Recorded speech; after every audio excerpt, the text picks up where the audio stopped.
We are live. Yoo-hoo. Cedric is delighted to be live. Yeah. Okay, so this is our first live. Waiting for people to come in a little bit.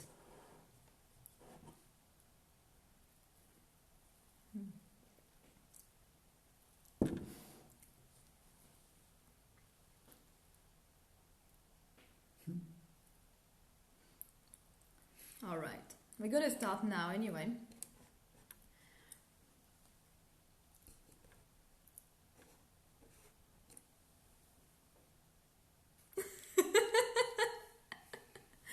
All right, thank you for joining us, and if you're watching the replay, thank you for watching this. This is our first Croissant Live with Cedric. Hello for everyone joining us. So we're doing a Croissant Live. What is a Croissant Live? We have a croissant, we are live, and we're gonna have a little chat. So it will be like a little croissant chat. We have a drink each, and we will be trying this new croissant that Cedric has made, and we will be seeing if it's good enough to sell or not, basically. So if it's disgusting, it will be live anyway.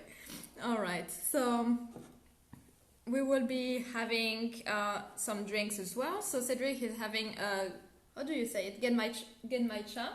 A Genmaicha from this little shop in Paris. Last time we went there, about 2 years ago, is from Artifact. They do some very nice blends of tea, and yeah, it's in the Marais, in the Marais. in Paris, and yeah, very nice little tea shop. So Cedric is having that, and I'm having a little cacao from the Cacao Collective. So cheers Cedric.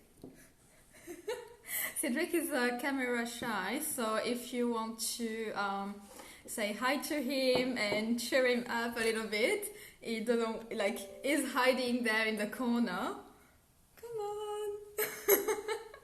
You're the pastry chef after all, so what are we having today? This is what we're having. This big boy, like, it's quite big compared to my face. So what are we having? Hello! So that blue croissant, which is a blueberry jam. It's got a blueberry jam inside. Yeah, you may see it black on the camera, but it's actually, yeah, it's almost black there as well. But it's like bluish inside. Should we cut it? Okay. Ooh, layers. Ooh. Nice. So what is it? So it's a blueberry jam.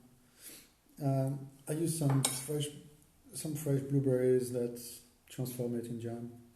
Really easy, not too much sugar as well. So yeah. Nice. Okay, while we're sharing this, you're taking the big bit, I'm taking the small bit. Yes, I'm sharing the calories, guys. So, if some of you wondering what we do of the trims and what we cannot sell because it's ugly, they end up in our bellies. So this is how we do the taste test. Usually, it's like we're just having the bad ones. Or the nice one that I took pictures of. So I'm gonna try it. So is there a good way to eat a croissant? Actually, no, really. I don't like think so. In France, the most traditional croissant is just the regular, which you would call the plain one. Like, this is probably the chocolate one and the plain one are probably the most popular in France. This is like everything that a French bakery would say, it's not croissant, it's not the traditional, blah blah blah. But we're not into traditional. After all, it's vegan. Yes, it is vegan, and you can do layered puff pastries and vegan puff pastries. What's your favorite one to eat? For you, what's your favorite one to eat?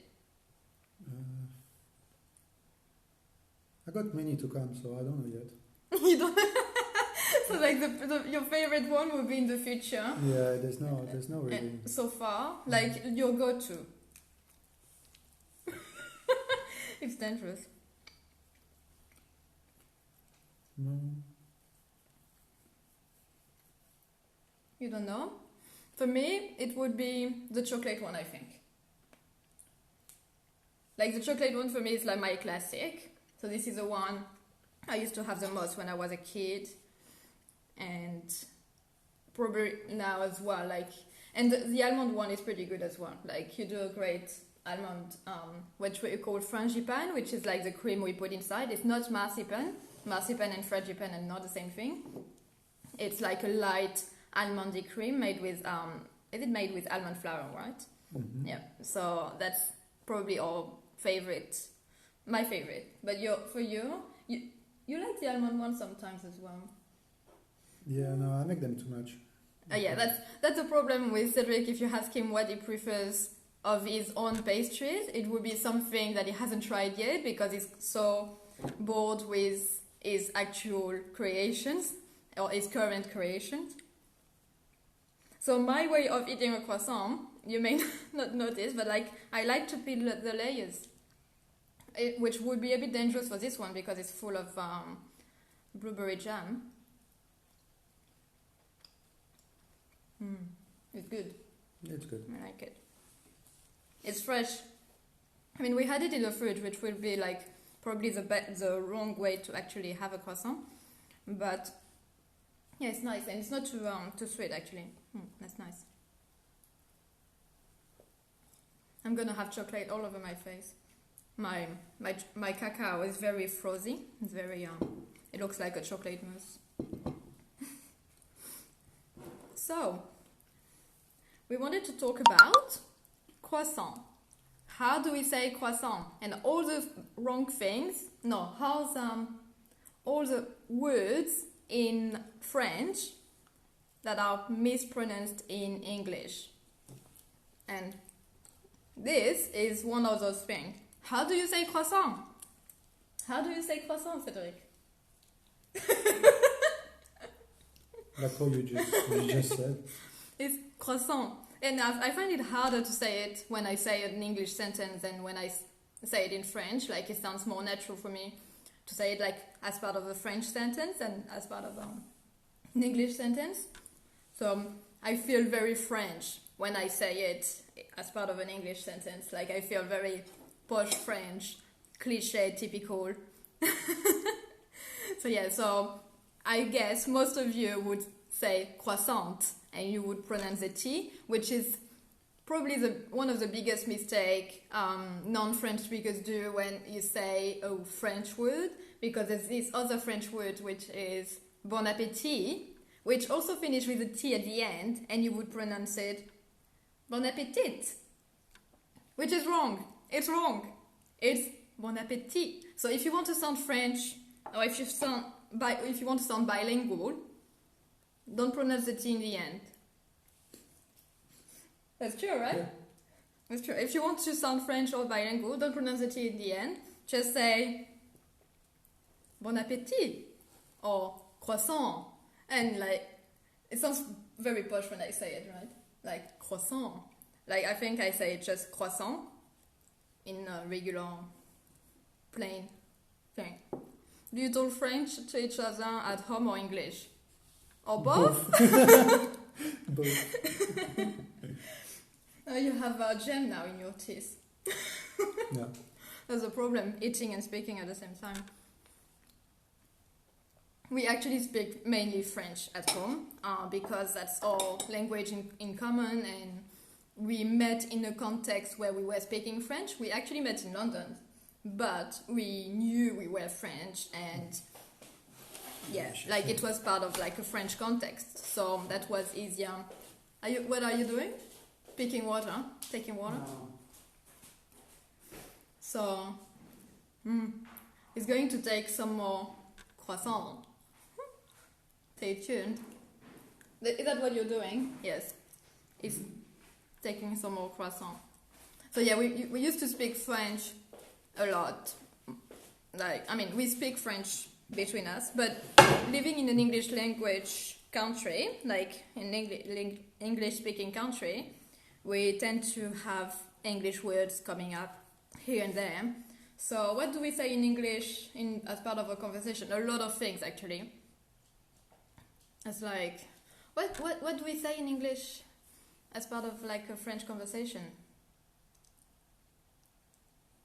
The teal, like things that we say, like that we don't necessarily said in a French context, like cooker, blender, yeah, kind of stuff. Yeah, like kitchen stuff. A lot of kitchen stuff. Funny enough, we say it in English. And sometimes when we, like, there's a word, it will come in English more easily than in French, mainly because, yeah, we work in an English-speaking context, we live in an English-speaking country, so learning is unconscious, and we tend to unconsciously put up words in English in the middle of a French sentence. We're speaking Franglish. Yeah, that's Franglish, if you never knew. Franglish is like, hello, Heidi. Say hello to Heidi. Hello. He's shy. He's acting shy. So, yeah. So, that's a chocolate croissant. That's why you call it chocolate croissant. Every time you say that, that's what I'm thinking of. That's a chocolate croissant. This one, it's more like... Good morning. It's more like, chocolatine or pain au chocolat. But yeah, chocolate croissant, it looks like that for me. There is a bit hanging. I want to eat it. Yeah, life is short. Eat the crumbs.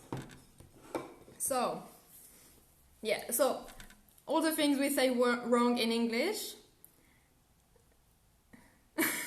well, which is a good start. If you can say, my name is, in French, like, je m'appelle, it's already a good start. Like, people will like it. Because in France, French people like for non-French speakers to actually make an effort. So it's like they quite very demanding, but actually we're very demanding between each other. Like, so that's part of the French culture. So it's not like, oh, it's not welcoming. French people are very demanding between each other. Like, if Cedric makes a mistake speaking French, like, there will be opportunities of people correcting him straight away. And it's like, people correct each other all the time. So it's more like, say it right, and that this, like, culture of saying it right, than letting a mistake go and for the French language to be demolished forever, pretty much. Isn't it, like... And there are laws in France about the protection of French language, so like, yeah, so it's quite big and it's quite cultural as well. So that's why French people are quite demanding for when people speak French, because they already like that between each other. So it's not against, like, picking a foreigner or something. Which is, in the end, like, this is how you learn, by knowing where you make your mistakes. Having lived in London for both of us, this is where we've improved our English a lot, because people used to correct us all the time. Like, I used to say, because I'm picking up on French on you guys, not saying French things properly, but I used to say teddy bear. And I remember people correcting me straight away and saying, yeah, teddy bear. And I was like, yeah, so the teddy bear. And people would keep, so the teddy bear. They would, like, nicely correct me. And this is how I've learned. Because I remember a time here in Australia where I said something wrong. I said, put it. It's put, right? It's put.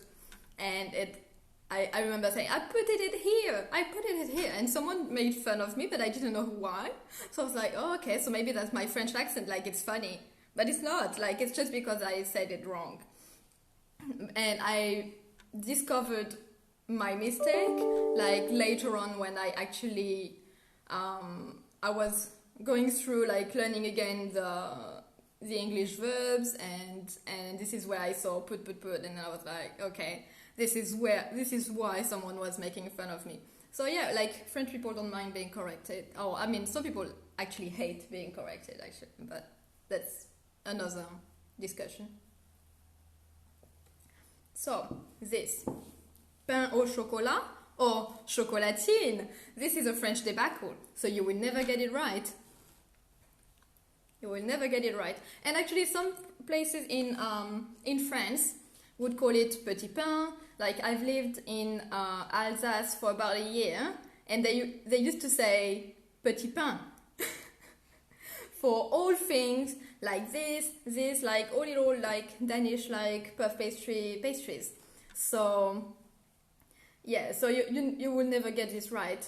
I come from the southwest of France, and the southwest of France we say chocolatine. Cedric comes from Valence, which is more like in the southeast under Lyon, and you would say they say pain au chocolat over there. Mm-hmm.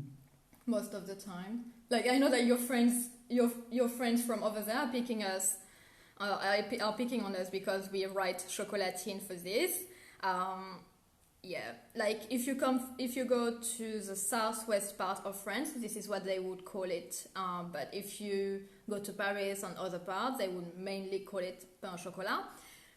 French people fight about this. There are Facebook groups or like things like we say pain au chocolat, we say chocolatine. Like people fight about this. This is like civil war about how you call puff pastry with chocolate. Growing up in France, in Toulouse, where I come from, reading pain au chocolat, for me, pain means bread. So I was imagining a bread with chocolate inside. And also because I would go to the shop and you would have all the industrial things like that. And for me, it was pain au chocolat was the industrial chocolatine. So like it was how I was picturing it, because it was the only way I was saying pain au chocolat written somewhere. It was like on packaging. So to me, it wasn't the real one. It was like the industrial thing. I need to have a bite. Speak. So, I learned French at school too. I can't count and say hello, but this is about it. Oh, I can count. Well, saying bonjour is already a good polite way to start a conversation. Actually, French people are very picky about that. If you don't say hi or please. So learn the polite way to say bonjour and merci, and people will like you. Yeah. You would, or at least you won't have troubles. How long have we lived in Australia? 10 years. No, 9 years. 8 years. 9. I can count. 2013. We moved in Australia in January 2013. It's been 9. 8 actually. 8.5. Yeah. So at the time we moved to Australia, in fact, we had been a couple for about 6 months. That's it. And here we are, still here. Crossing his arms. I think he's about to quit me because I'm making him go live on Instagram. But yeah, no, it was yes, 8.5 years pretty much then. We both met in London. So we met in London at the time. So it was in about 2011, 2012, and then I moved to London in 2011, and we met there. And I moved to London by myself. I didn't know any soul there. Like I didn't know anyone, and it was, like my adventure as a young person. as a young adult after finishing my studies, and Cedric was already working there as a pastry chef. Mm-hmm. And yeah, you've worked in a lot of places over there. 5 or 6, I can't remember. We are serial quitters. Yeah. We are non-employable. That's why we're here, I guess. That's it. Okay. I made a list, that's why I'm looking on the side, of all the French words people don't say right as well. So I found some funny lists on the internet, but I find that it wasn't like relevant, like it's not the kind of words people say every day, like mostly if you live in Australia you wouldn't say this French word, like, but there is a word that I think this is the one that's triggering me the most, because croissant, bon appétit, like it's an easy mistake. It's an easy mistake. You see the letter, and as an English speaker, we tend to pronounce the S at the end of a word or etc. But there's one word, and it's food related. Every time I hear it, I'm like a bit triggered. I think I know which one. Macaron.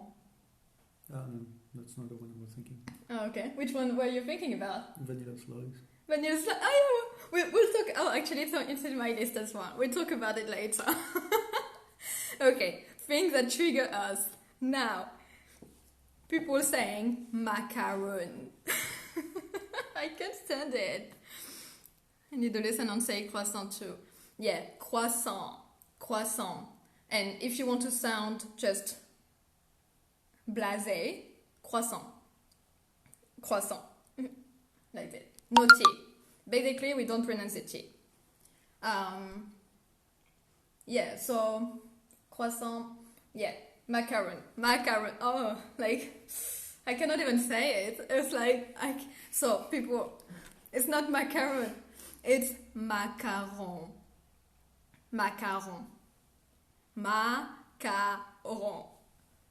It doesn't bother me that much. It doesn't bother me.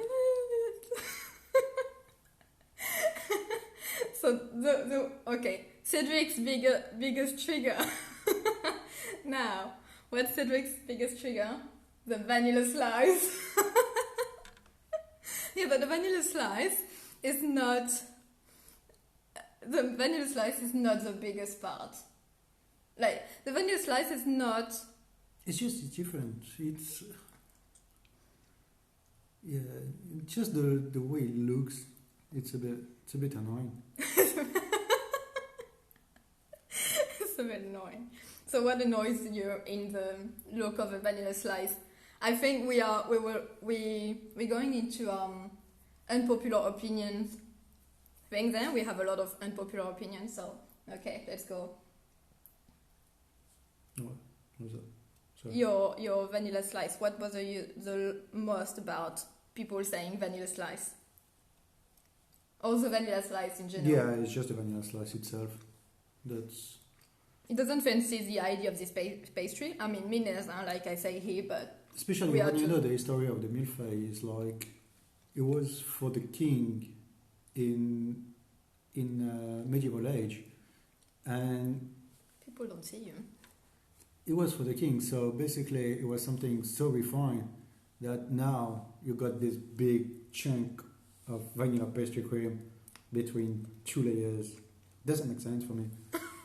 It's like you eating more cream than puff pastry. You don't have this crust anymore. You know, it's all soggy. It's sugary. Yeah, that's something I don't like. But yeah. So in France we have what we call the millefeuille. The millefeuille is pastry made of several layers of puff pastries, separated by layers of cream. It's usually 3 layers. It's usually 3 layers puff pastry, 2 layers cream. Yeah. So you got puff pastry, cream, puff pastry, cream, puff pastry. So and when icing, you eat it, the icing is just the fondant. It's just that's sugary. That's normally that's where the sugars come from. It's come from the fondant. Otherwise, the puff pastry has to be crunchy, so that's why you get more layers of puff pastry because it's less soggy. So when you eat it, you actually crunch, and it's melting, and the cream it's just like flavoring the puff pastry. So yeah, but yeah, the vanilla slice is like this size of cream Custard. and like 2 slices of puff pastry. So it's like a sandwich. Yeah, it's actually it's a kind cream. It's a pastry cream sandwich. Yeah, it is. Pretty much. Yeah, that's the thing that annoys me the most. But yeah. Yeah, but like I mean, it's also because we right word. I know, right? Yeah, so that's where we yes. So there is a comment for those watching the replay. Soggy is the right word to describe vanilla slice. Haha. Yes. Actually, I don't think I've ever tried the Aussie vanilla slice. Because when we arrived in Australia, it's all the same. Even the English one, the English vanilla slice, is exactly the same. I don't think I've tried it. It's just like big chunk of pastry cream, which is make the puff pastry soggy. And it's not. Yeah, it shouldn't be about that, but this is how it became. Yeah, but that's why the French version, which we call the millefeuille, means 1,000 layers. So it's about the layers, and it's about.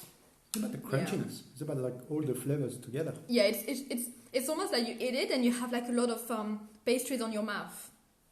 Yeah, it's like you eat it like you have a lot of flakes on your mouth and on your. Yeah, but they're flaky, but sometimes they're melting. Yes. So, yeah, because there's a cream as well. Exactly.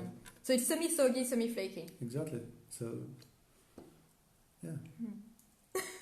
So that was Cedric's trigger. And that actually comes to one word that people cannot say properly in French. It's millefeuille. I think every time we have it, people are like, "How do you say it? How do you say it?" So it's like millefeuille. So you can even say 1,000 layers. 1,000 layers. Yeah. It's I mean, it is. I don't think on our website it's written. No. I don't think I have translated it, or maybe I have. No, I don't think I have. It's written millefeuille on the website. This is our breakfast, by the way, at the same time. So. I'm more enjoying. Yours. Huh? More yours. More yours. Yeah. Cedric is coming back from a night in the kitchen and has made some deliveries as well. So it's my breakfast at the same time. And so millefeuille. How do you say it? Millefeuille. How do you explain saying it? The pronunciation. I'm really bad for that. I can't. I'm really bad at phonetic and. Yeah, it's probably the most challenging. It's a word feuille. It's not something with words very similar to French, to English. You don't say the same way as it's written. It's yeah. It's just even meal. It's written MILLES, but you don't say the S, you don't say the E, and you say only one L, but you written 2 L. Am I blue? Yes. That's what it is. So for the record, I have a blue. We're eating this.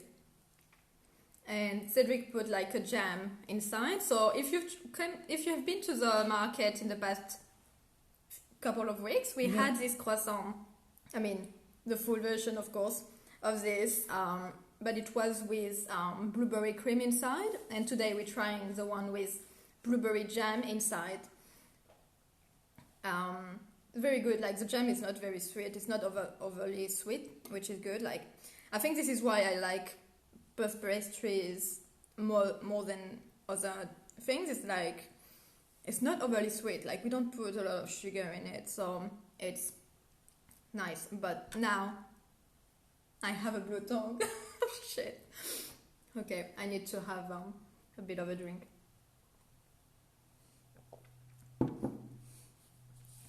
All right. That's because it's blue. It doesn't look blue there. No, you can't see it. Here is a flake, blue.